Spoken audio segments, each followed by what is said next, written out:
what it was. Y'all know who it is. And you tuned in with Priceless Knowledge yourself. And I figured I'd put y'all down with a little cosmic insight for today. And say, man, it's Saturday. So if you don't know what time it is, I'm finna tell you, it's time to kick back off into this Mars series, which we actually gonna close out in a little bit later on today. And I'm excited about that because we're gonna move on to the next part of our journey. You know what I'm saying? Which is going to be these rising signs, and which is going to be these nakshatras, and which is going to be this motherfucking north node and this south node axis, you know what I mean? Maybe little parts of fortune, things like that, you know. We got a lot to discuss still. Anyway, but moving past that, this going to be a little something about those people that have Mars and Gemini in their natal chart. And before I even get to that part, as I do every single time, I'm going to bring y'all a little bit about Mars in astrology, and I also bring y'all a little information about the sign of Gemini in astrology. So, with that being said, man, let's get it cracking. What is Mars? Mars is the fourth planet from the sun. It rules the first house in the sign of Aries, and to a way lesser degree, the eighth house in the sign of Scorpio. And Mars definitely comes into the chart and calls us to action, y'all. It represents energy, passion, drive, and our inherent sense of determination. It really commands us to stand up, be noticed, and get some shit done, man. For real. Cause sitting on the sidelines, that belongs somewhere else in the heavens. You dig? Mars is also rules the military, but I really think it just speaks to the power and confident expression of each one of us individually. Ambition and competition come under Mars' umbrella. It can represent our stamina, and whether it be at work or at play, Mars encourages us to be at our best when facing challenges, man. You know, Mars is confrontational. In a birth chart, Mars represents our sense of aggression, and as well as our way of addressing aggression from outward projected sources. I could say that. And it can be a big indicator of sex drive, especially in men. And it can also let you know a little bit how people get down. You know, it's how they like to move, you know.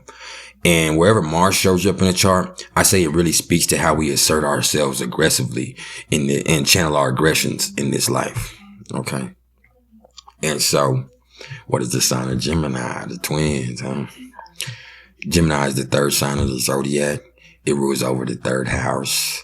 It's ruled by Mercury, and it lords over the arms, hands, and legs. Its symbol is the twins, and its mantra is, I think. This is mutable air, and Gemini really dwells in the realm of the mind, man. And it's all about how we express ourselves communicatively, whether that be verbal or literary. And, you know, Gemini is all about collecting information and the fun that comes with sharing it. You know, Gemini energy is fun, and it's often the life of the party. One thing it ain't is boring, man. And I like to think that wherever Gemini shows up in the chart, it shows the way we think and ultimately how we communicate those thoughts. And even the way we find the most fun exhibiting the traits that are involved. I could say that. Pardon me for mincing my words, but okay. So what about these people that have Mars and Gemini in their natal chart, huh? I'm finna tell you. Shit. When I picture these particular individuals, I think of somebody that's kind of hyper, distracted, and gets real animated and shit during arguments. This is somebody that probably has a real calm and pleasant demeanor outwardly most of the time, but will switch up into somebody else very different and volatile in the motherfucking blink of an eye. Yeah. They're usually real witty and edgy, which at times makes them come across as snarky or even cutting with words, but maybe that's just you and how you're reacting to them, because they're really not coming up on any mean shit, I can promise you that. I knew one Mars and Gemini who couldn't even talk to you without having to do some other shit at the same time. I mean, you literally had to walk alongside this motherfucker while he did some other shit in order to even carry on a conversation with him. And that definitely had to do with that Mars and Gemini. Accordingly, many with this placement have a kind of split focus and might enjoy, say, working out while listening to some priceless knowledge yourself or some shit like that. This is the placement of the multitasker, for real. To put it in perspective, Gemini is ruled by Mercury. So that gives us a little clue as to how you use words actively with Mars. And so check your Mercury sign and it'll show how you deliver on your Martian impulses. Cause I know that seems a little paradoxical, but that's kind of what the twins are all about at their essence. I could say that. This ain't energy that's very easy to pin down in any way, in any aspect either, but we got this shit together. We gonna get it. These people really think they really thrive, in a high-paced environment with a lot of different comings and goings, and they get real motherfucking bored real motherfucking easy and will go motherfucking crazy in a routine that's the same day in and same day and the same, it's the same day in and day out. They can't take that shit. The pace of Mars and Gemini is head-spinningly fast. It is. And they kind of move a zigzag path through life, often dropping one thing to pick up where they left off with another thing, man.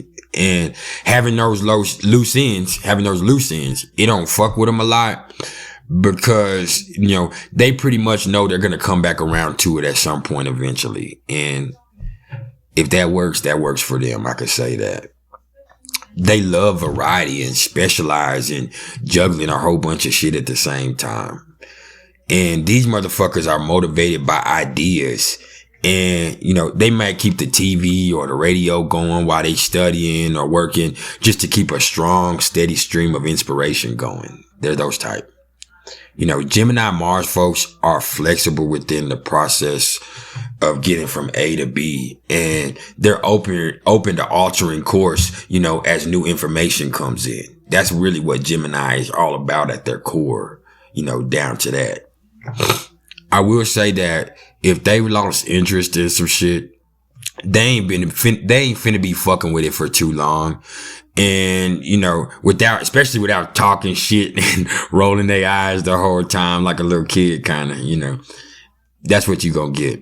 In a sexual sense though, they're drawn to infinite passions that, trigger their curious mind. And brilliant minds are aphrodisiac to these people. And, don't catch feelings either. Just don't. They have this little kinky side with a tendency to be once removed, as if observing from a distance. That's pretty cool too. This is a playful lover who probably loves to talk that nasty shit and play with your mind before they ever even touch your body.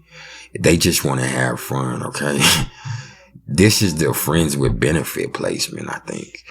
They want to be able to play without the heavy shit involved, which is going to be frustrating for the real clingy types because Mars and Gemini is still going to get down with you.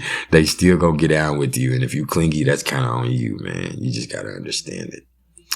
Look, man, moving on. If it sparkles, these motherfuckers want to grab it. They really do. They loathe repetition in daily routines, and they probably have more than one job when they're in their highest form. They're kind of extroverted people with quick minds and surface level knowledge of a lot of shit, but probably not mastery of much at all. And except talking, but that could depend on house placement too as well, man. So there's a lot of things that could aspect this. So you can't always just take me for my word just like that, because there's always things to it that affect it. There are always aspects involved, and there's also exceptions to every rule. So never forget that. And if we're talking about Gemini, then there's always exceptions to the rule. You dig? Okay. And my advice for y'all that do have Gemini Mars is to be real motherfucking careful with that bipolar shit, man.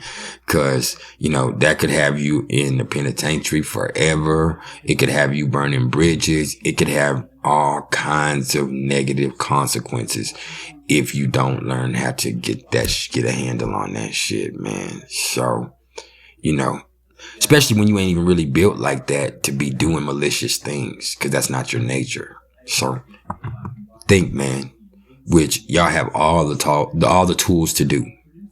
Just do it. Okay? Hey, man, it don't matter where your Mars is, man. It don't matter if it's in Gemini, if it don't matter if it's in Pisces, it don't matter if it's in Capricorn like mine's, man. You ain't gotta fuck with the negative traits, man. Just because you build like that, don't mean you have to build like that. And that's some priceless knowledge in itself, which this has been some priceless knowledge of self. And I want to thank y'all for all the love and support. If you fucking with me, please like, share, and subscribe, man. Hit that like button. Share this motherfucker, man. If you ain't already, subscribe to my channel and go join my Facebook group, Priceless Knowledge of Self. If you're interested in the astrological readings whatsoever, you can either hit me up in the comments below or email me at mr.turner1300@gmail.com. And until next time, man, y'all please keep it real, man. The world needs that.